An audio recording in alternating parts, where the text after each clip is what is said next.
Hellenistic Judaism, the rise of the Pharisees, and the birth of Apocryphal Judaism. This is the moment when interpretation becomes power, and philosophy becomes the new empire. After the creation of the Septuagint, a shift begins that no prophet of Israel ever endorsed. Jewish communities across the Mediterranean abandon Hebrew and adopt Greek as their primary language. The text of Moses now lives inside a foreign tongue, shaped by a foreign mindset. Under the Seleucids and the Ptolemies, political instability and cultural drift turn the nation into a battleground of competing visions. The old unity around the covenant and the sanctuary dissolves, and into this vacuum rise new interpretive groups: Pharisees, Sadducees, Essenes, each claiming to be the authentic guardians of the tradition, each constructing its own reading of the ancient story. The very idea of true Judaism becomes contested because the authority of the old foundations has already been weakened.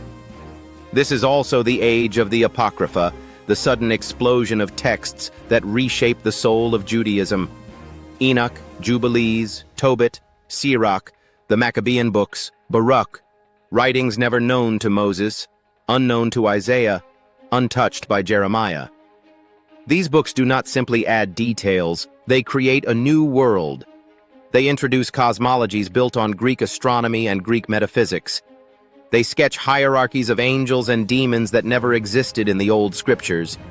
They insert mythological narratives of primordial sin, cosmic battles, and semi-divine intermediaries. Slowly, quietly, the worldview of Israel is being rewritten. The temple still stands. Its stones are unbroken. But the authority it once embodied, the conceptual obedience to revelation, has been cast down. This is the meaning of Daniel 8. The place of his sanctuary was cast down, not in architecture, but in mind.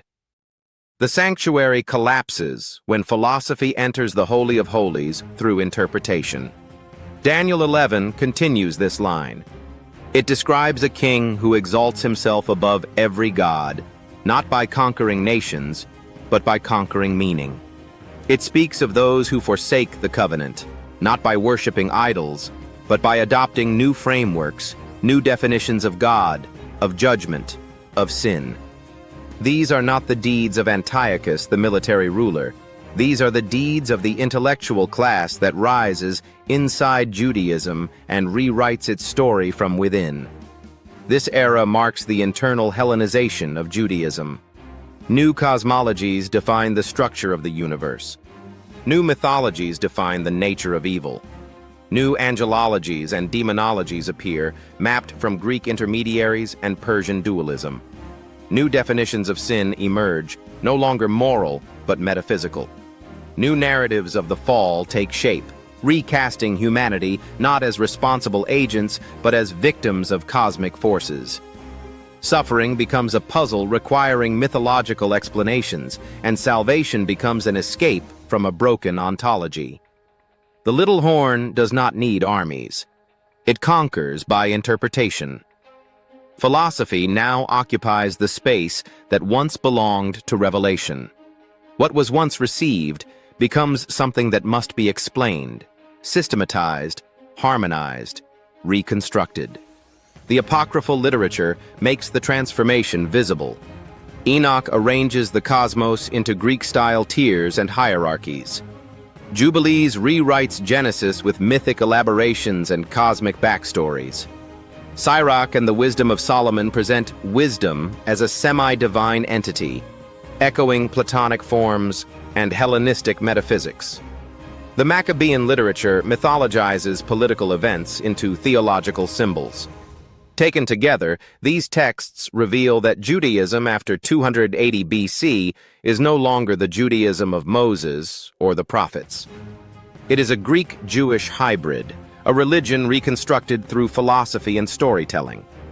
This is the Judaism that Jesus will confront, not the covenantal faith of the Torah, but the interpretive empire that grew over it. The Pharisees, who rise to dominance after 150 BC, are not heirs of Moses. They are products of Greek logic. They are interpreters trained in the techniques of philosophical debate, specialists in halakhic casuistry, experts in the art of constructing legal meaning. They do not guard revelation. They manage interpretation. Their authority does not descend from the voice of God, but from the prestige of intellectual skill. This is why the Gospels present a conflict not between Jesus and Israel, but between Jesus and the philosophical empire operating inside Judaism. He confronts not the covenant, but the system that replaced it. He speaks to a people living under a new dominion of interpretive elites. In this period, the little horn achieves both cultural and religious control. The method is simple: infiltration through schools, scribes, commentaries, philosophical speculation, and apocryphal narratives. The battle is not fought with swords, but with interpretations. Judaism becomes the first testing ground for the global philosophical empire.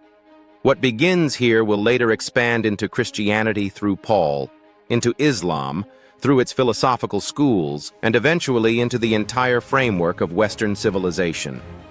The age of interpretive empires begins with the Septuagint, but it does not end there.